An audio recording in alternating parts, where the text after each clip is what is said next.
करते हैं अपने बेहतरीन से लेक्चर को जिसका नाम है केमिकल इक्विलिब्रियम का लेक्चर नंबर 3 और टीएससी जेईई नीट के बेहतरीन से प्लेटफॉर्म पर आपका बहुत बहुत स्वागत है।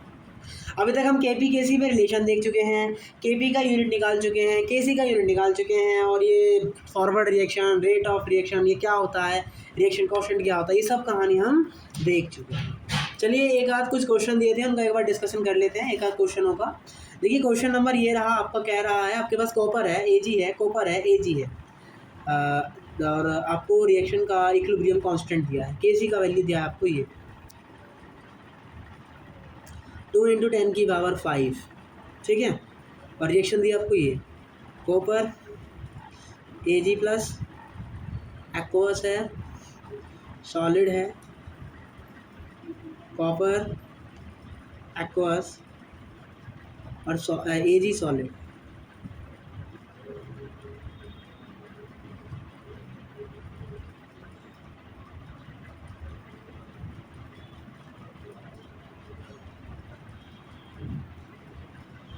ठीक है, हुआ क्या, इसके लिए केसी का वैल्यू ये दिया है। अब ये रिएक्शन को हमने बदल दिया और रिएक्शन कर दिया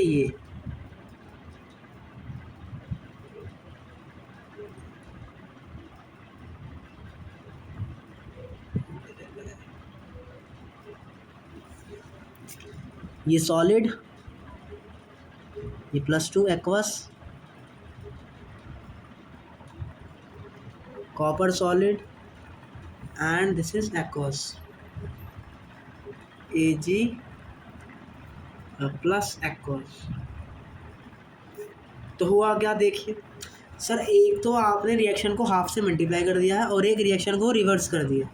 तो जब रिएक्शन को किसी संख्या से मल्टीप्लाई किया जाता है तो उसका जो नया इक्विलिब्रियम कांस्टेंट आता है वो क्या होता है, उसी की पावर चढ़ जाता है। इसका मतलब अगर मैं इसको हाफ से मल्टीप्लाई करता हूँ तो इसका इक्विलिब्रियम कांस्टेंट क्या आ जाएगा, 2 × 10⁵ हाफ। अब फिर आपने इसको रिवर्स किया तो ये भी क्या हो जाएगा, रिवर्स हो जाएगा। तो इस तरीके से आपका आंसर क्या आ गया, 10⁻15 दिया है क्या, हाँ 15 है सर, 15 है बेटा 10 तो नया इक्विलिब्रियम कांस्टेंट क्या आ जाएगा अपना, बहुत सिंपल क्वेश्चन है। तो 2 × 10⁻15 का अंडर रूट खत्म, बचा क्या इसमें, बताओ ना ज़रा। अब देखिए क्या कर सकते हैं हम,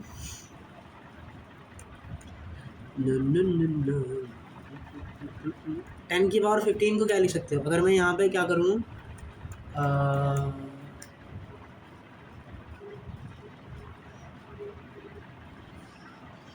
आप ऐसे पूरा अंडर रूट लिख सकते हैं, बिल्कुल लिख सकते हैं, क्योंकि 1 का चाहे कुछ भी कर लो 1 ही है, ठीक है। तब 10⁻15 को ऊपर ले जाइए तो 10⁻−15 बन जाएगा। 2 को 1 से भाग करोगे तो कितना आएगा, 0.5। अब ये कितना बन जाएगा, 16। तो कितना आ जाएगा, 10⁸ माइनस का, यहाँ कितना आ गया, √5। और √5 का वैल्यू लगभग किसके बराबर आता है, 2.23 के। तो नियरेस्ट इंटीजर में अपना आंसर कितना आ गया, लगभग 2 आ गया। तो ये अपना क्या हो जाएगा, यहाँ पे आंसर हो जाएगा। और ये जुलाई के पेपर में आया हुआ क्वेश्चन है।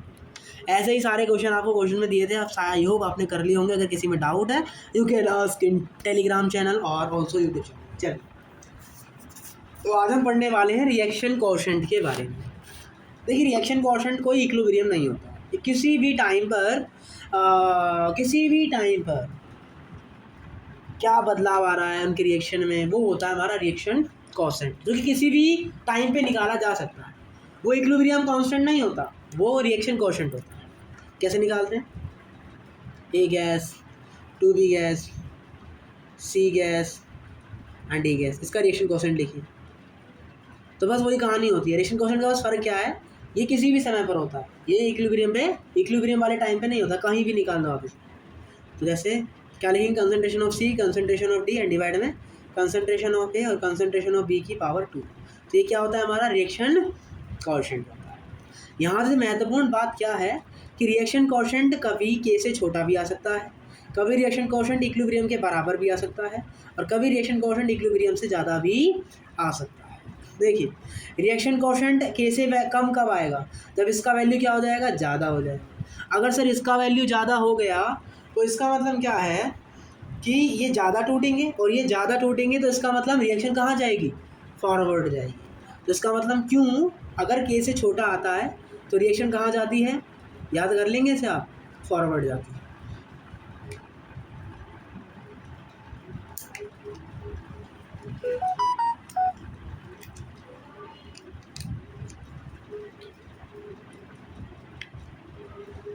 तो रिएक्शन कहाँ जाती है सर, फॉरवर्ड जाती है। अगर क्यू के बराबर आ जाएगा तो कहाँ आ जाएगी रिएक्शन, इक्विलिब्रियम में आ जाएगी। अगर क्यू इज ग्रेटर देन के हो गया, इसका मतलब इसका वैल्यू ज़्यादा आ गया, इसका वैल्यू ज़्यादा आ गया, तो इसका मतलब अब ये पीछे की तरफ टूटेगा। अगर ये पीछे की तरफ टूटेगा तो रेट ऑफ रिएक्शन कहाँ जाएगा, बैकवर्ड जाएगा। तो यहाँ से आप याद कर सकते हैं क्या कि अगर क्यू का वैल्यू के से कम आया तब रिएक्शन फॉरवर्ड जाएगी। अगर क्यू का वैल्यू के बराबर आ गया तब रिएक्शन इक्विलिब्रियम में आएगी। और अगर क्यू का वैल्यू, रिएक्शन कोएफिशिएंट का वैल्यू इक्विलिब्रियम से ज़्यादा आ गया तो आप कहेंगे कि रिएक्शन बैकवर्ड जाएगी। अगर इसका ग्राफ बनाया जाए तो कैसे बनेगा, ऐसे हमें बनता हुआ नज़र आएगा।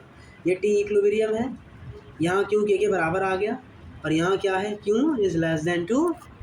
ऐसे आप बैकवर्ड के लिए भी यहाँ पे बना सकते हैं। आइए क्वेश्चन करते हैं चीज़ों को और कंसेप्ट को थोड़ा सा और क्रिस्पी कर लेते हैं, वो क्रिस्पी चिप्स की तरह है बिल्कुल। आपको एक रिएक्शन दिया है, NOBr है आपके पास, और उससे क्या बन रहा है, हमारा NO बन रहा है और हाफ Br बन रहे हैं। सब गैस में है, घबराने की बात नहीं है मोटा भाई।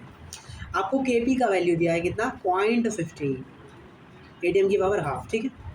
एट 19 डिग्री सेल्सियस इस NOBr का प्रेशर दिया है आपको 0.5 ATM, NO का 0.4 ATM एंड Br का दिया है हमें 2 ATM। अच्छा, पूरे का दिया है हमें 2 ATM, पूरे का ही मानेंगे हम तो, 2 ATM दिया।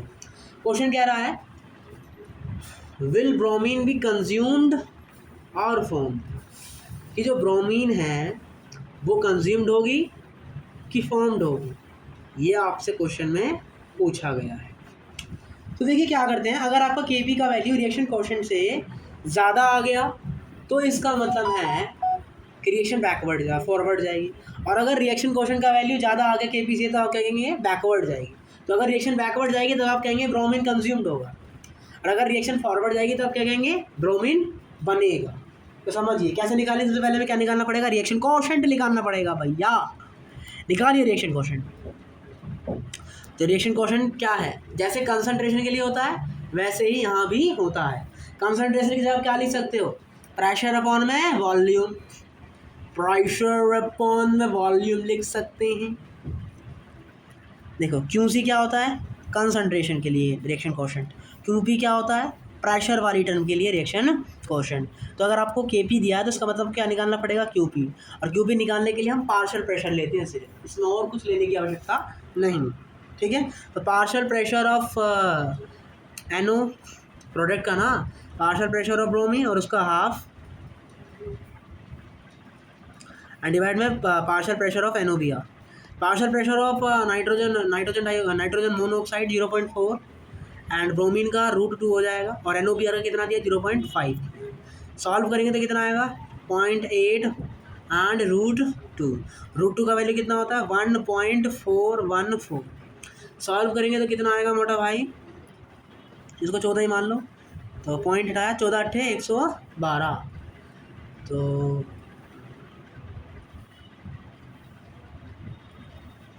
तो मतलब वैल्यू क्या आ रहा है, करीबन 14 × 8 = 126 हुआ ना, 126, तो लगभग 0.126 से तो बड़ा ही आएगा। और हमें Kp का वैल्यू कितना दिया है 0.15, तो बड़ा कौन सा है, ये वाला। तो इसका मतलब sir QP is greater than Kp, तो इसका मतलब रिएक्शन कहाँ जाएगी, बैकवर्ड जाएगी। आप ही ने बताया है रिएक्शन बैकवर्ड जाने का मतलब क्या है, ये ख़त्म हो जाएगा। अगर रिएक्शन इधर जाएगा तो ये धीरे धीरे क्या हो जाएगा, ख़त्म हो जाएगा। हम क्या कहेंगे, bromine be consumed, bromine not be formed, bromine will be consumed. I hope आपको यहाँ पे ये समझ में आया होगा इस क्वेश्चन के जरिए, ठीक है। तो आप Kp, Kc, QC इन सब से पता कर सकते हो कि कब बनेगा, कब ख़त्म होगा, वगैरह वगैरह। चलिए अब हम बात करते हैं होमोजेनस इक्विलिब्रियम की। देखिए होमोजेनस इक्विलिब्रियम वे इक्विलिब्रियम होता है जिसमें आप जो भी ले रहे हो उनका जो स्टेट है सब सेम है, अगर सबका स्टेट गैस गैस है तो होमोजेनस इक्विलिब्रियम, अगर सबका स्टेट सॉलिड सॉलिड है तो भी होमोजेनस इक्विलिब्रियम, और सबका स्टेट सॉलिड सॉलिड है तब भी वो कैसा इक्विलिब्रियम है, होमोजेनस इक्विलिब्रियम। लेकिन अगर सॉलिड भी है, गैस भी है, या गैस भी है, एक्वस भी है, या एक्वस भी है, सॉल्यूशन फेज भी है, तब आप कहेंगे कि ये हेट्रोजेनस इक्विलिब्रियम, ये होमोजेनस इक्विलिब्रियम नहीं। तो आइए समझ आया होगा कि होमोजेनस इक्विलिब्रियम क्या होता है। Homogeneous equilibrium is that where all the species in same force. मान लीजिए जैसे PCl5 ये यहाँ गैसियस फेज में, अब PCl5 का ब्रेक होता है तो ये क्या बनाता है, PCl3 जो भी गैस में होता है, और साथ में क्लोरीन जो भी किस में होता है, गैस। इसका मतलब ये कैसा इक्विलिब्रियम हो गया, कैसा हो गया, ये होमोजेनस। अब आप इसका QC का वैल्यू भी निकाल सकते हो और KC का वैल्यू भी निकाल सकते हो। तो KC का वैल्यू कैसे निकालेंगे, KC का वैल्यू इक्विलिब्रियम पे निकाला जाता है। मान लीजिए इसका T=0 पे A कंसंट्रेशन था, और स्टार्टिंग में तो बनेंगे नहीं, अब धीरे धीरे क्या होगा, इसमें से घटना चालू करेगा। अब ये कितना, मान लिया कि ये x मोल बना, आगे क्या लिखा है 1, मतलब 1 के लिए x मोल लगे, इसका मतलब कितना घट जाएगा, x घट जाएगा। तो अगर एक के लिए x बना तो एक के लिए कितना यहाँ बनेगा, x बनेगा, और यहाँ भी कितना मोल बनेगा, x मोल बनेगा। तो आपने इक्विलिब्रियम पर क्या निकाल ली, कंसंट्रेशन निकाल ली। तो KC का वैल्यू क्या आ जाएगा, कंसंट्रेशन और डिवाइड बाय वॉल्यूम। सॉरी ये तो मोल होता है ना, कंसंट्रेशन थोड़ी ना होता है, मोल डिवाइड में वॉल्यूम, और यहाँ भी मोल डिवाइड में वॉल्यूम, एंड डिवाइड में क्या, मोल अपॉन में वॉल्यूम। तो आप ऐसे जो है क्या निकालेंगे, अपना इक्विलिब्रियम कांस्टेंट निकालेंगे। आई होप आपको यहाँ पे समझ आया होगा। अब इसके अपने x को समझा, x तो वो है कि कितना टूट रहा है वगैरह, तो बेसिकली x क्या बता रहा है, कितने मोल बन रहे हैं। लेकिन अब हम पढ़ने वाले हैं डिग्री ऑफ डिसोसिएशन के बारे में। देखिए डिग्री ऑफ डिसोसिएशन होता क्या है कि वो पर मोल कितना डिसोसिएट हो रहा है, पर मोल कितना टूट रहा है, इसको क्या बोलते हैं आप, डिग्री ऑफ डिसोसिएशन। और इसको किसको दिखाते हैं, किससे दिखाते हैं, अल्फा से दिखाते हैं। इसको किससे इंडिकेट करते हैं, अल्फा से। तो अल्फा बराबर क्या होता है, मोल्स एट इक्विलिब्रियम डिवाइड में इनिशियल मोल। तब आपको क्या मिलेगा, डिग्री ऑफ डिसोसिएशन का वैल्यू। आप डिग्री ऑफ डिसोसिएशन कैसे निकालेंगे, समझिए। मान लीजिए ये होमोजेनस इक्विलिब्रियम है, PCl5 से ये बन रहा है,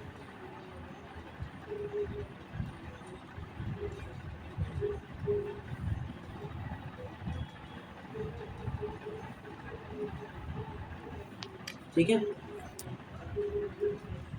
तो चूंकि हमें डिग्री ऑफ डिसोसिएशन बताना है तो इस बार हमें टर्म भी डिग्री ऑफ डिसोसिएशन की लेनी पड़ेगी। तो T=0 पर ये A होगा। अब मैंने माना कि सर ये 1 मोल है और 1 मोल जो है अल्फा टाइम टूट रहा है, इसका इनिशियल कंसंट्रेशन कितना था। देखिए डिग्री ऑफ डिसोसिएशन कैसे निकालेंगे, अल्फा बराबर क्या होगा, मोल्स एट इक्विलिब्रियम x मान लिए और इनिशियल A, तो यहाँ से x का वैल्यू कितना आ गया, A अल्फा। तो इसका मतलब PCl5 कितना टूटेगा, A अल्फा टूटेगा, तो इसका मतलब इसमें से कितना कम हो जाएगा, A अल्फा। तो एक PCl5 के लिए कितने मोल PCl5 टूट रहे हैं, A alpha. Degree of dissociation आ रहा है PCl5 के लिए। तो PCl3 में कितने बनेंगे, कितने एसोसिएट होंगे, जितने टूटे उतने एसोसिएट होंगे यहाँ पर। और आई क्या लिखा, 1, तो यहाँ भी A अल्फा ही आ जाएगा, यहाँ भी A अल्फा आ जाएगा। अब ये अल्फा आ गया, मतलब डिग्री ऑफ डिसोसिएशन की टर्म में आ चुका है। अब आप क्या लिख सकते हैं, KC का वैल्यू क्या है, ये मोल्स एक तरीके के, डिवाइड में वॉल्यूम, मोल्स है डिवाइड में वॉल्यूम, एंड डिवाइड में A 1 minus alpha and divide में वॉल्यूम। तो इस तरीके से हमारा KC का वैल्यू आएगा किसकी टर्म में, डिग्री ऑफ डिसोसिएशन की टर्म में। और अगर आपको x की टर्म में चाहिए तब आप कैसे निकालेंगे, जैसे अभी मैंने आपको ऊपर वाला करके दिखाया था, आप वैसे करके निकालेंगे। आइए एक और तरीके से समझते हैं कि अल्फा डिग्री ऑफ डिसोसिएशन निकालना हुआ तो कैसे निकालेंगे। एक और एग्जांपल के जरिए उसे समझने का एक बार हम क्या करते हैं मोटा भाई, वी विल ट्राई, हम उसको एक बार समझने का ट्राई करते हैं। ज़्यादा हार्ड कंसेप्ट नहीं होता है, chemical equilibrium is very easy topic बहुत ईजी टॉपिक। N2 4 मुझे तो अभी तक ये हार्ड नहीं लग रहा है, बहुत ईजी है सर ये, बिल्कुल बेटा बिल्कुल ईजी है ये। तो अब पहले आप इसको x के टर्म में लिखेंगे। तो T=0 पर माना ये x घटा, तो यहाँ इनिशियल 0 रहा होगा। अब मैंने सॉरी एक्स क्यों मान रहा हूँ मैं, ए मान लेता हूँ, ए ज़्यादा सही रहता है। माना कि टी बराबर टी इक्विलिब्रियम पर इसके एक्स मोल कम हो गए और यहाँ एक्स मोल बन गए, लेकिन ये एक के लिए एक्स था, एक के लिए एक्स है ये, किसके लिए एक्स है ये, एक के लिए एक्स है।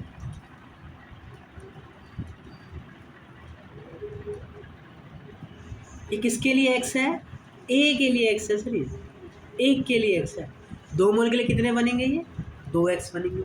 तो अब यहाँ से केसी का वैल्यू क्या आ जाएगा, concentration of this divide volume और उसका कॉफिशिएंट स्टोइचियोमेट्री डिवाइड में रिएक्टेंट के और वॉल्यूम। तो यहाँ से क्या आ गया, केसी का वैल्यू आ गया इन टर्म ऑफ एक्स। लेकिन अगर आपको अल्फ़ा की टर्म में निकालना तो कैसे करेंगे, वही कहानी है, एक मोल है तो एक मोल के लिए या एक N2O4 के लिए कितने डिग्री ऑफ डिस्ट्रीब्यूशन आएगा, ए अल्फ़ा। तो कितने घट जाएंगे यहाँ से, ए अल्फ़ा, और यहाँ कितने बन जाएंगे 2a अल्फ़ा। तो हम यहाँ पे क्या लिख सकते हैं, 2a अल्फ़ा अपॉन बी, और यहाँ क्या लिख सकते हैं, ए ब्रैकेट में 1 माइनस अल्फ़ा अपॉन बी। तो ये किसकी टर्म में आ गया, अल्फ़ा की टर्म में आ गया। तो आई होप आपको समझ में आया होगा कि डिग्री ऑफ डिसोसिएशन की टर्म में लिखना हो तो कैसे लिखेंगे, एक्स की टर्म में लिखना हो तो कैसे लिखेंगे। आई होप आपको ये समझ में आ गया होगा। देखिए जेईई मेंस में भी ऐसे क्वेश्चन आते हैं जब आप करवाने वाले हैं, वो क्वेश्चन है क्या, एक बार आइए समझने का ट्राई करते हैं मेरे साथ। देखिए आपके पास PCL 5 है, जनरली यही आ जाते हैं एक आध बार तो, लेकिन पिछले साल इसी साल जनवरी में अलग क्वेश्चन में आता है, 28 जनवरी को, भाई दिन है ना, PCL 3। अरे यार समय तैयार रहना है, पेपर कितना भी हार्ड है हम कर सकते हैं। आपको क्या करना है, अल्फ़ा KP और PT में रिलेशन डिफाइन करना है, कैसे करें समझने का एक बार ट्राई करते हैं। चलिए तो सबसे पहले क्या लिखेंगे, अल्फ़ा में दिखाना है, मतलब यहाँ में अल्फ़ा की ज़रूरत पड़ेगी। तो इनिशियली ये ए थे, फिर इसमें से ए अल्फ़ा क्या हो गए, घट गए, और वो ए अल्फ़ा यहाँ पे बन गए। सब एक एक मोल था तो इसलिए ए अल्फ़ा ही यहाँ पे रहा। तो KP का वैल्यू क्या आ जाएगा, KP का वैल्यू तो आता है partial pressure of PCl 3, partial pressure of Cl 2 and partial pressure of PCl 5। लेकिन हमें टोटल प्रेशर की टर्म में बोला है तो हम जानते हैं, जैसे मुझे एक्स का प्रेशर चाहिए तो मैं इसकी जगह क्या लिख सकता हूँ, टोटल प्रेशर मल्टीप्लाई में मोल फ्रैक्शन ऑफ जिसके भी चाहिए। तो मुझे ए का पार्शियल प्रेशर चाहिए तो मैं क्या करता हूँ, टोटल प्रेशर की मल्टीप्लाई कर देता हूँ मोल फ्रैक्शन से, तो मुझे क्या मिल जाता है, उसका पार्शियल प्रेशर। तो इसका मतलब मैं यहाँ पे क्या लिख सकता हूँ, पार्शियल प्रेशर ऑफ PCl 3 की जगह mole fraction of PCl 3 and total pressure. Same यहाँ mole fraction of Cl 2 and total pressure and mole fraction of PCl 5 and total pressure. अब टोटल प्रेशर से क्या होगा, टोटल प्रेशर कट जाएगा, तो यहाँ क्या बचेगा हमारा, x PCl 3 PT into x Cl 2 बटे एक्स PCl 5। अब एक्स क्या है, मोल फ्रैक्शन होता है, तो मोल फ्रैक्शन कैसे निकालेंगे हम सर, इनिशियल मोल बटे टोटल मोल। टोटल मोल कैसे आएंगे, आप इन तीनों को प्लस कर दीजिए, टोटल मोल मिल जाएंगे। तो ए अल्फ़ा प्लस ए अल्फ़ा मतलब 2a अल्फ़ा प्लस ए माइनस ए अल्फ़ा, तो क्या बचेगा यहाँ पे, ए प्लस ए अल्फ़ा। तो इसका मतलब टोटल मोल कितने आ गए, ए ब्रैकेट में 1 प्लस अल्फ़ा। तो ये क्या आ गया, हमारे टोटल मोल्स आ गए। तो मोल फ्रैक्शन में क्या लिख सकते हैं, PCl 3 के मोल कितने हैं, ए अल्फ़ा, इक्विलिब्रियम पे कर रहे हैं सारी कहानी, और टोटल मोल कितने हैं, A1 प्लस अल्फ़ा। इसके भी यही है, A alpha upon A1 plus alpha. और एक्स PCl में कितने हैं, A1 minus alpha upon A1 plus alpha. यही कहानी।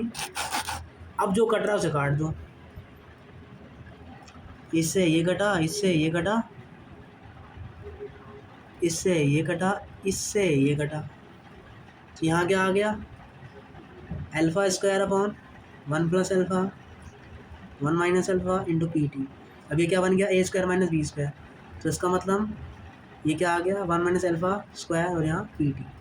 तो जब हमसे उसने पूछा था कि PT KP और अल्फ़ा में रिलेशन बताओ, तो यहाँ से क्या आ गया कि भैया यहाँ से आ गया KP is equals to alpha square upon 1 minus alpha square multiply में PT।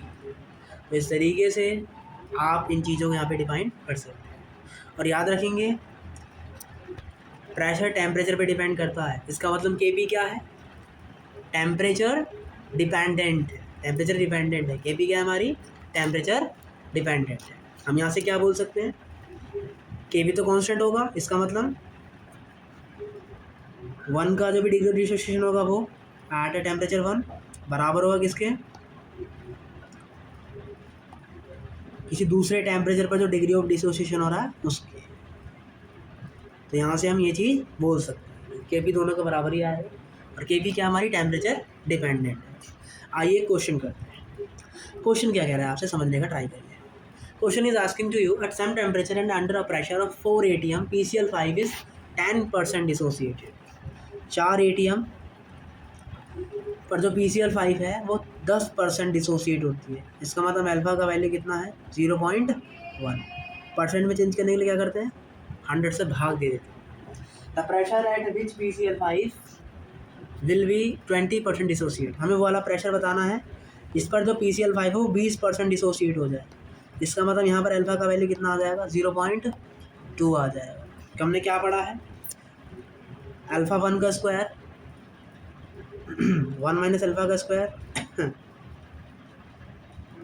Into pressure at A T1 temperature बराबर अल्फा 2 का स्क्वायर 1 माइनस अल्फा 2 का square and pressure at T2 temperature. ये निकलवाना है, सॉल्व करते हैं। क्या आएगा, 0.1 का स्क्वायर 0.01, 0.1 का 0.01 है ना, क्या आ जाएगा इसका वैल्यू 0.01, माइनस करेंगे तो क्या आएगा 0.99। यहाँ कितना आ गया हमारा, 1/99 आ गया, बराबर 0.2 कितना हो गया हमारा 0.04। अरे यहाँ 0.01 आएगा ना, ठीक ही तो है। और फिर 0.04 माइनस कर देंगे 1 में से तो कितना आएगा 0.96। तो कितना आ गया यहाँ पे 4/96। एंड प्रेशर ऑफ टेम्परेचर है T2 टेम्परेचर, 4 एकम 4, सॉरी 4 दूनी 8 और 24। तो यहाँ से कितना आ गया हमारा टेम्परेचर, सॉरी प्रेशर 24/99। तो ये क्या हो जाएगा, अपना आंसर हो जाएगा। इस क्वेश्चनों को ऐसे जो है हल यहाँ पे किया जाएगा। एक क्वेश्चन और करते हैं, देखो KP अल्फा PT का रिलेशन पूछा जाता है, बी प्रिपेयर फॉर दैट। ज़्यादा हार्ड नहीं है सर। चलिए एक और क्वेश्चन करते हैं और मजबूत करते हैं अपने कंसेप्ट को। बढ़ते रहते हैं, आगे बढ़ते रहते हैं, कठिनाइयाँ तो आती रहेंगी, लेकिन अगर जुनून है कुछ करने का तो कर जाएंगे। N2O4 से क्या बन रहा है, 2N2। क्या करना है, KP अल्फा और PT में रिलेशन बताना है। सबसे पहले इनिशियल, फिर इसमें से घट जाएंगे। A अल्फा घट रहे हैं एक में से, तो 2 में से कितने घटेंगे, मतलब कितने बनेंगे इधर, 2A अल्फा, ख़त्म। तो KP बराबर क्या आ जाएगा, प्रेशर ऑफ दिस, तो उसकी जगह मोल फ्रैक्शन आ जाएगा। और मोल फ्रैक्शन में क्या आएगा, इनिशियल मोल इसके और डिवाइड में टोटल मोल और उसका स्क्वायर। सेम नीचे A 1 माइनस अल्फा डिवाइड में उसका स्क्वायर, और PT का स्क्वायर भी तो जाएगा, प्रेशर भी तो आता है। तो अब टोटल मोल निकालते हैं, सबको प्लस कर देंगे, प्लस करते हैं तो टोटल माल क्या आएगा हमारे यहाँ से, एक सेकेंड देखिए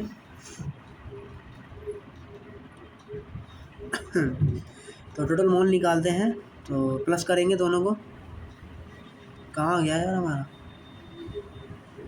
कर रहे थे ना, A minus A alpha plus 2A alpha, यहाँ से कितना आ जाएगा A plus A alpha, total mole आ गया हमारे ये। इसका मतलब A ब्रैकेट में 1 प्लस अल्फ़ा आ जाएगा, A ब्रैकेट में 1 प्लस अल्फ़ा आ जाएगा। A से A कटा, A से A कटा, तो यहाँ से अपना क्या आ गया, क्या लिख सकते हैं, 4 अल्फ़ा स्क्वायर अपॉन और एक 1 प्लस अल्फ़ा से 1 प्लस अल्फ़ा, और दोनों का मल्टीप्लाई होगा तो क्या आ जाएगा 1 माइनस अल्फ़ा स्क्वायर मल्टीप्लाई में PD। तो यहाँ पे KB का वैल्यू क्या आ गया, 4 alpha square upon 1 minus alpha square multiply में PD। आई होप आपको ये क्वेश्चन यहाँ पे इजीली समझ में आया होगा। ऐसे ही कुछ क्वेश्चंस आपको होमवर्क में दिए गए हैं। आपको क्या करना है, उन क्वेश्चनों को एक बार ट्राई करना है, उनका डिस्कशन कल करेंगे। मिलते हैं कल के लेक्चर में। आज का क्लास थोड़ा छोटा रखते हैं, कल से लेक्चर आपके बराबर 1 डेढ़ घंटे के आना चालू हो जाएंगे। रखते हैं यहीं पे अपनी क्लास को। और आज रिवीजन सेशन चालू हो रहा है, जिसकी वजह से छोटी क्लास करनी पड़ रही है। आज छोटा क्लास कर रहे हैं, ठीक है, कोई नहीं, सिलेबस पूरा होगा, टाइम से पूरा होगा। छोटे छोटे क्लास के नज़रिए से ही समझिए चीज़ों को, समझने का ट्राई करिए। और अब हम अपने रिवीजन सीरीज़ को आपसे स्टार्ट करेंगे, तो आना ना भूलें PSC चैनल पर। तब तक के लिए टाटा बाय बाय, जय हिंद। पढ़ते रहिए, हंसते रहिए, जय हिंद।